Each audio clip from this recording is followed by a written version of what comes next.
The day the revolution came. The day the revolution came. We attacked and sacked the parochial houses first, knowing them to be the enemy's ears and eyes. My heart was fit to burst with pride and joy in our just cause as humans, equal in everything as we are in flesh. And then we marched upon the palaces, for that is what the archbishops call their residences, and we demanded retribution for their crimes.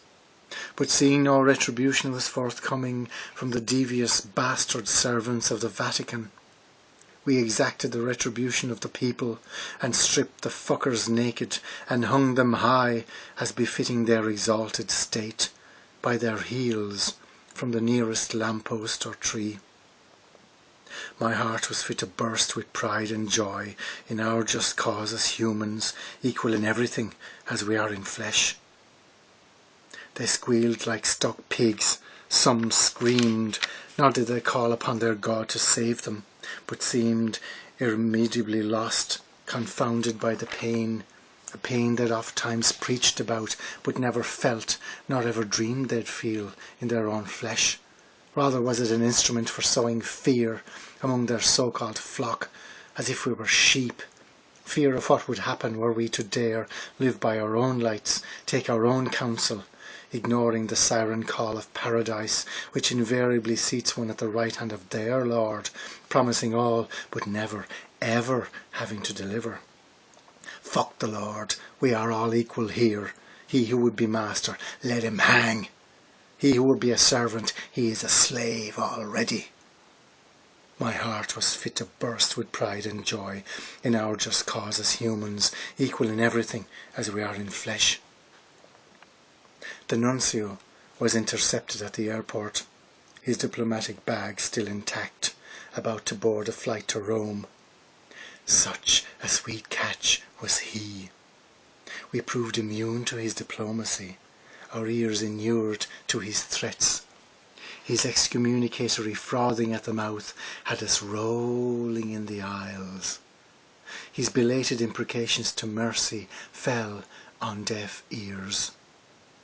We mulled over having him buggered to death by some paedophile clergy he'd helped hide, or whipped in public with a cat o' nine tails till he expired. Instead, we plumbed for the pyre, poetic justice for the burning times, in remembrance of the murdered millions slaughtered at the hands of Torquemada and his minions of the Sancta Inquisición. Our answer to their burning question, as it were. My heart was fit to burst with pride and joy in our just cause as humans, equal in everything as we are in flesh. The nuncio was afforded a luxury single cell in Mountjoy jail, with the jingle-jangle of the old triangle as a special dispensation for matins and vespers. We fixed upon the papal cross as the venue for the consummation of the rite, this to placate the Jesuit apostate mob, and passed word round of a papal intercession whereby the nuncio would resurrect himself from the flames, as the legendary phoenix had. But fire being notoriously fickle in these climes, and the weather more so, meant a stay on the traditional burning at the stake. We held a banker's barbecue in its place at the Garden of Remembrance. Anyone with a stake was invited. The wine was free, courtesy of the Provost of Trinity, who graciously donated the contents of his cellar to the Revolution in return for his august head. The Department of Finance was represented by a rotted pancreas in a jar, brought from the College of Surgeons. We roundly cursed that dynasty of traitors now fled to a place they mistakenly think they're safe, living off the riches they've stolen from the people. My heart was fit to burst with pride and joy in our just cause as humans, equal in everything as we are in flesh. Thousands turned up with stakes. The Guinness Book of Records wasn't in it. Every butcher in the city and county was sold out.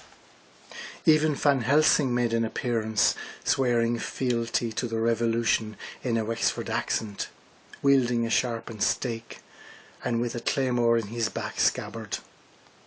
We torched the banks as symbols of our slavery, having first rescued the workers who joined our ranks and emptied the vaults of paper. Coinage, being of some future use, we put aside. Top-ranking officials we took outside and asked them some pertinent questions, those obfuscating or refusing to reply, which proved the majority. We beheaded on the spot with sharpened machetes, and stuck the heads on spikes, slash hooks, umbrellas, to be paraded as a danse macabre before the world's cameras, as a warning of what now happens to traitors, greed merchants, capitalists. For they're the ones who have long robbed us blind, converting our blood, sweat and labour to worthless paper, IOUs, bonds, notes franked with, "We promise to pay the bearer." Their blood ran steaming down the gutters like industrial dye from a chemical spillage. We dipped each brick of notes in the deluge, chanting, "We release thee, O enchanted one, from the materialistic spell that blinded thee to life's wonders, and scatter thine atoms to the universe." The headless torsos we piled high on trailers to be transported to the site of the papal cross, for use as tender in the nuncio's forthcoming transmogrification. The blood-blessed bricks of notes commemorating non-existent bridges we used as fuel for the barbecue, made pretty colours when lit. Again we chanted, "Muerte al FME, death to the ECB, muerte al FME, death to the ECB, muerte al FME, death to the ECB."